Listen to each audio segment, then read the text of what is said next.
بسم اللہ الرحمن الرحیم۔ السلام علیکم۔ آج کل شب برات کا دورہ ہے۔ ہر بندہ شب برات پر بات کر رہا ہے اور کچھ اس کی فرضیت میں دلائل دے رہے ہیں اور کچھ اس کے رد میں دلائل دے رہے ہیں۔ کچھ شب برات کی فضیلت بیان کر رہے ہیں اور کچھ اس میں عبادات کرنے کے طریقے بتا رہے ہیں۔ میں نے بہتر سمجھا کہ اس کی تمام مکتبہ فکر کی تحقیق کی جائے، احادیث و قرآن کی روشنی میں اس کو بیان کیا جائے، تو حاضر خدمت ہے۔ سب سے پہلے یہ ایک بریلوی عالم دین ہے، اس کا شارٹ کلپ ملاحظہ فرما رہے ہیں، اس کے بعد پھر حاضر ہوتے ہیں۔ دل کرے گا پڑھیں گے، اور جتنے دل کرے گا پڑھیں گے۔ ہم تو نفل کہہ رہے ہیں اس کو، ہم نے کب کہا ہے ضروری ہے جو عشاء پڑھ کے سو جائے فجر تک سویا رہے، ہم اس کو گناہگار نہیں کہہ رہے، لیکن یہ ضرور کہیں گے کہ گولڈن چانس مس کر دیا اس نے، چانس مس کیا ہے۔ یہ تو اللہ کی رحمت کا موقع تھا۔ حضرت سیدہ عائشہ صدیقہ رضی اللہ تعالی عنہ ارشاد فرماتی ہیں کہ شعبان کی 15ویں رات تھی، یعنی شب برات کی رات۔ فرماتی ہیں شعبان کی 15ویں رات تھی، میں نے اچانک نظر ڈالی تو حضور میرے بستر میں تھے، پھر میری نظر پڑی تو حضور نہیں تھے۔ میرے دل میں گمان آیا، خیال آیا کہ شاید کسی اور زوجہ کی طرف حضور کا میلان تباہ ہو گیا ہو، وہاں تشریف لے گئے ہوں۔ فرماتی میں اٹھی باہر گئی تو نبی کریم علیہ السلام جنت البقیع میں تھے، قریب ایک جگہ پہ حضور دعائیں مانگ رہے تھے۔ فرماتے میں گیا تو حضور فرمانے لگے، ابو بکر کی بیٹی تو نے کیا گمان کیا کہ اللہ کا رسول تیری حق تلفی کرے گا؟ عرض کی حضور آپ مالک ہیں، کہیں اور جانا چاہیں تو میری طرف سے پابندی نہیں۔ کہتی ہے وہاں کھڑے کھڑے میرے رسول کریم نے بیان فرمایا، یہ ترمذی کے لفظ ہیں۔ حضور نے فرمایا عائشہ یہ شعبان کی 15ویں رات ہے، مدینے میں سب سے زیادہ بکریاں بنو کلب کا قبیلہ پالتا تھا۔ فرمایا آج کی رات بنو کلب کے قبیلے کی بکریوں کی تعداد کے مطابق اللہ میری امت کے لوگوں کی بخشش فرما دے گا۔ یہ وہ رات ہے۔ جناب عائشہ صدیقہ رضی اللہ تعالی عنہ نے بات رات کو سنی تنہائی میں نبی پاک سے، رات کو تنہائی میں حضور سے سنی، سویرے جناب عائشہ نے کل امت کو بتائی۔ اگر یہ بات اہمیت والی نہ ہوتی تو بی بی صاحب آگے روایت کرتی، یہ کتابوں میں آتی، یہ لوگوں کو بتاتی۔ حضرت عائشہ نے روایت کیا اور مولا علی شیر خدا نے تو کھل کے کہا، ابن ماجہ میں حضرت علی سے پیار کرنے والوں کے لیے الگ عنوان، مولا علی نے کھل کے فرمایا شعبان کی 15ویں رات کو رات عبادت کرنا اور سویرے روزہ رکھنا۔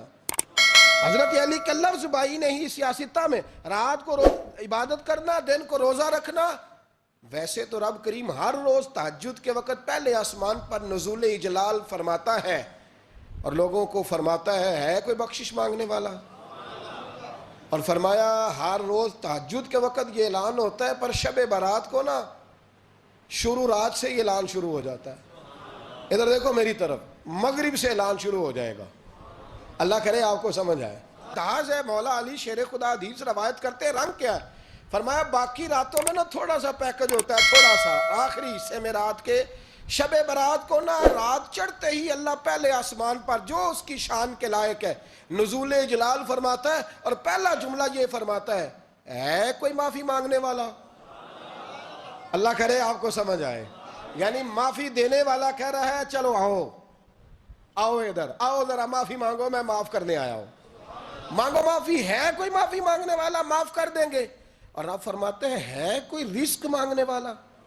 اور میں نہیں کہہ رہا، مولا علی شیر خدا فرما رہے ہیں، اور وہ خود نہیں فرما رہے، وہ نبی پاک کا فرمان نقل کر رہے ہیں، اور وہ رسول اللہ صلی اللہ علیہ وسلم کی بات نہیں بیان کر رہے، وہ کہتے ہیں رب فرماتا ہے کوئی روزی مانگنے والا؟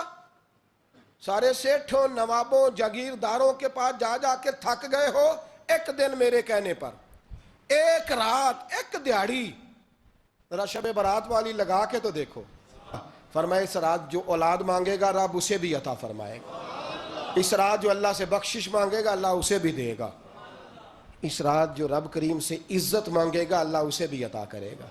شارحین نے لکھا اس رات جو رب سے پردہ پوشی مانگے گا اللہ اسے پردہ پوشی بھی عطا کرے گا۔ جو جنت کا سوالی ہوگا رب اپنے فضل سے عطا فرمائے گا۔ تو ہم ریلوی بھائی شب برات کی جو فرضیت بیان کرتے ہیں، جو ثابت کرتے ہیں، وہ قرآن کی آیات ہیں اور ایک حدیث مبارکہ ہے جو کہ آپ کی خدمت میں پیش کرتے ہیں۔ سب سے پہلے وہ جو آیت پیش کرتے ہیں وہ کرتے ہیں سورہ دخان کی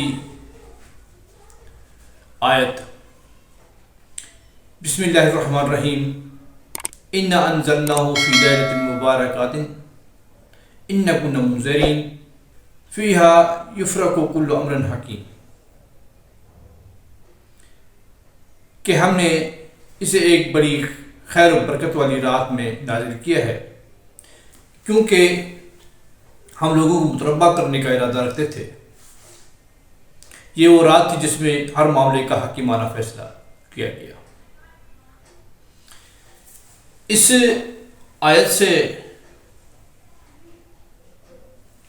یہ ثابت کرنے کی کوشش کرتے ہیں کہ یہ شب برات کے بارے میں اللہ تعالیٰ نے نازل فرمائی ہے، اور اس میں کلیئر بات ہے کہ قرآن کے نزول کی، کہ اس کو ہم نے شب برکت میں نازل کیا ہے۔ لیکن تمام علماء دین، تمام مکاتب فکر اس پر متفق ہیں کہ یہ شب قدر کے بارے میں بات کی گئی ہے، نہ کہ شب برات کے بارے میں۔ شب برات کے بارے میں انہوں نے خود بنا لی ہے، جبکہ اصل بات یہ ہو رہی ہے قرآن کے نزول کی۔ قرآن کے نزول کی بات ہو رہی ہے تو اس میں صاف طور پر لکھا گیا ہے کہ قرآن شب مبارک میں یا برکت والی رات میں نازل کیا گیا، جبکہ دوسری جگہ ایک قرآن کی آیت ہے، شہر رمضان الذی انزل فیہ القرآن ھدی للناس وبینات من الھدی والفرقان۔ اس میں کلیئر بتایا گیا ہے کہ رمضان وہ مہینہ ہے جس میں قرآن نازل کیا گیا، جو انسانوں کے لیے سراسر ہدایت ہے اور ایسی واضح تعلیمات پر مشتمل ہے جو راہ راز دکھانے والی اور حق و باطل کا فرق کھول کر رکھتی ہے۔ اور اسی طرح ایک اور آیت میں آتا ہے القدر، بسم اللہ الرحمن الرحیم، اس میں فرمایا گیا ہے کہ اِنَّا أَنزَلْنَاهُ فِي لَيْلَةِ الْقَدْرِ وَمَا أَدْرَاكَ مَا لَيْلَةُ الْقَدْرِ لَيْلَةُ الْقَدْرِ خَيْرٌ مِّنْ أَلْفِ شَهْرٍ۔ اس کو ہم نے یعنی قرآن کو ہم نے لیلۃ القدر میں نازل کیا، اور تمہیں کیا معلوم کہ لیلۃ القدر کیا ہے؟ لیلۃ القدر 1000 مہینوں سے بھی بہتر ہے۔ تو یہ ساری کی ساری جو گفتگو ہو رہی ہے قرآن کے نزول کی، یہ ہو رہی ہے لیلۃ القدر کے بارے میں، چونکہ قرآن کی ایک اور جگہ پر وہ جو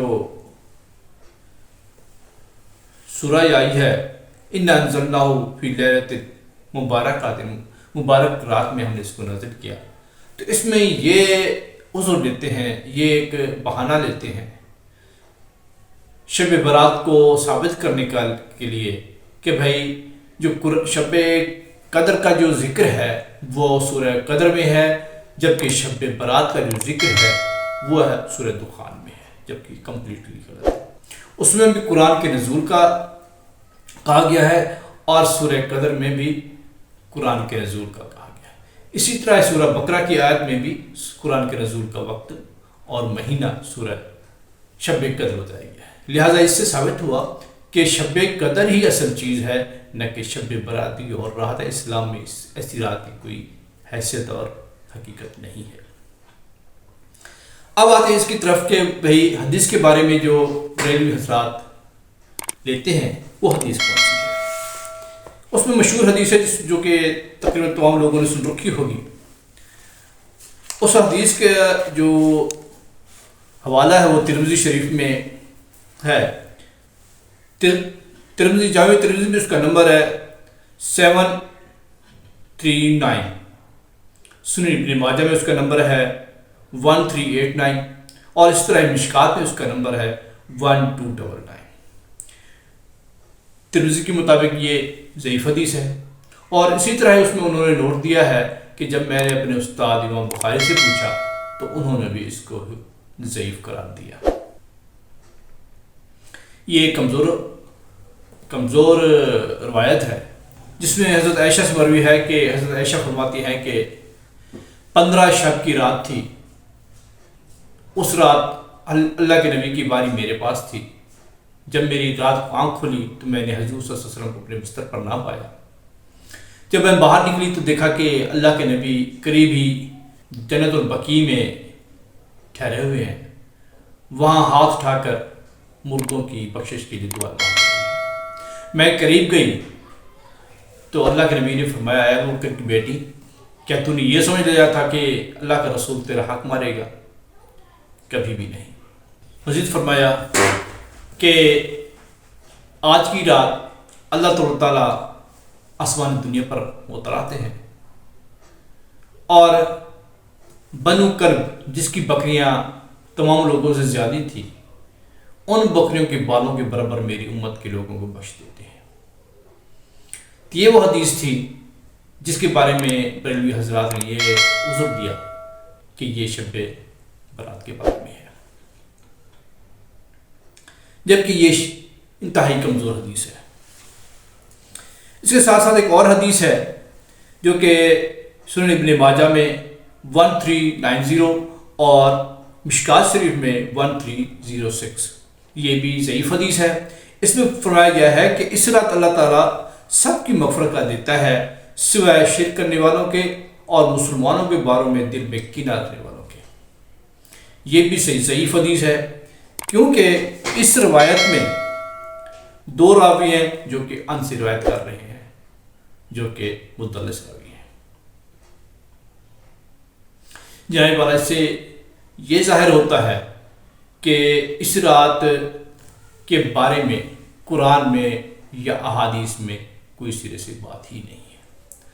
ضعیف احادیث کیونکہ بہت ساری تعداد میں ہے، تو لہٰذا مولانا البانی صاحب نے اس کو حسن درجے کی کہا ہے۔ حسن درجے کی حدیث کے بارے میں یہ آتا ہے کہ اگر جو اس میں فرضیت یا اعمال کا دار و مدار نہیں ہوتا، لیکن اگر ان کے اندر عبادت کی جائے ان کے مطابق تو کوئی حرج نہیں ہے، اگر وہ فرضیت بھی نہیں ہوتی اور نہ ہی اس کے وجوب و سنت ہوتے ہیں۔ صحیح مسلم میں ہے، حدیث نمبر ہے 2684 اور مشکات میں ہے 2052۔ تم میں سے کوئی شخص بھی شب جمعہ کو عبادت کے لیے اور جمعہ کو روزے کے لیے مخصوص نہ کرے، الا یہ کہ کوئی پہلے سے کرتا آ رہا ہو، جبکہ عبادت کے لیے یا روزے کے لیے شب جمعہ یا جمعہ کو مخصوص کرنے کے لیے بھی اللہ کے نبی نے حکم نہیں دیا، جبکہ جمعے کی فضیلت اتنی فرمائی گئی ہے کہ ایک حدیث میں مسلم میں آتا ہے کہ جمعہ تمام دنوں کا سردار ہے، اس دن آدم علیہ السلام پیدا ہوئے اور اسی دن ہی قیامت آئے گی۔ جب جمعے کے دن میں ایسا کرنے کے لیے نہیں کہا گیا تو اور دن اس سے افضل کہاں ہو سکتا ہے؟ ابو داؤد ترمذی میں حدیث ہے، جمعے کے دن مجھ پر کثرت سے درود پڑھا کرو کیونکہ اس دن درود مجھ پر پیش کیے جاتے ہیں۔ یہ تمام باتیں ایک طرف، سب سے پہلے یہ دیکھ لیا جائے کہ جو حدیث پیش کرتے ہیں حضرت عائشہ صدیقہ والی، اس میں حضرت عائشہ صدیقہ فرماتی ہیں کہ میں نے رات کو اٹھ کے دیکھا کہ اللہ کے نبی جنت البقیع میں ٹھہرے ہوئے ہیں۔